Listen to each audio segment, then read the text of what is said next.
ব্রাহ্মণবাড়িয়াকে বাংলাদেশের সাংস্কৃতিক রাজধানী বলা হয়ে থাকে, কিন্তু নানা সময় ব্রাহ্মণবাড়িয়া সংবাদের শিরোনাম হয় নেতিবাচকভাবে।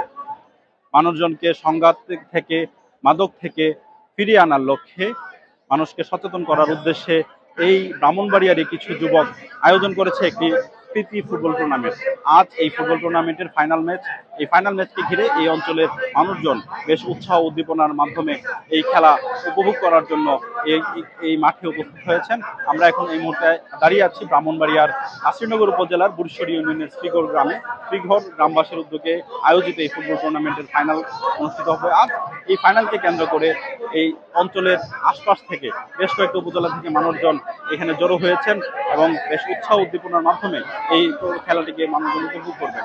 আমরা এই টুর্নামেন্টের আয়োজক কমিটি যারা ছিলেন তাদের সাথে কথা বলে যেটি জানতে পেরেছি, তারা আমাদের জানিয়েছেন এই অঞ্চলের মানুষকে সম্প্রীতির দিকে ফিরিয়ে আনার জন্য, এই অঞ্চলের মানুষকে সহিংসতা থেকে দূরে রাখার জন্য, এই অঞ্চলের মানুষকে মাদকের কালো থাবা থেকে ফিরিয়ে আনার জন্য তারা এই টুর্নামেন্টের আয়োজন করেছেন।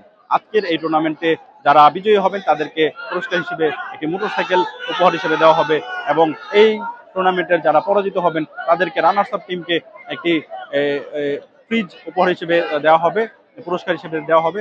আমরা এই খেলাকে ঘিরে মানুষজনের সাথে এই খেলার আয়োজক কমিটি যারা আছেন তাদের সাথে কথা বলে জানার চেষ্টা করব এবং আপনাদেরকে দেখানোর চেষ্টা করব এই খেলাকে ঘিরে মানুষজনের মধ্যে যে উৎসব বিরাজ করছে, এই উৎসব এবং উদ্দীপনার বিষয়টি আপনাদেরকে তুলে ধরার চেষ্টা করব।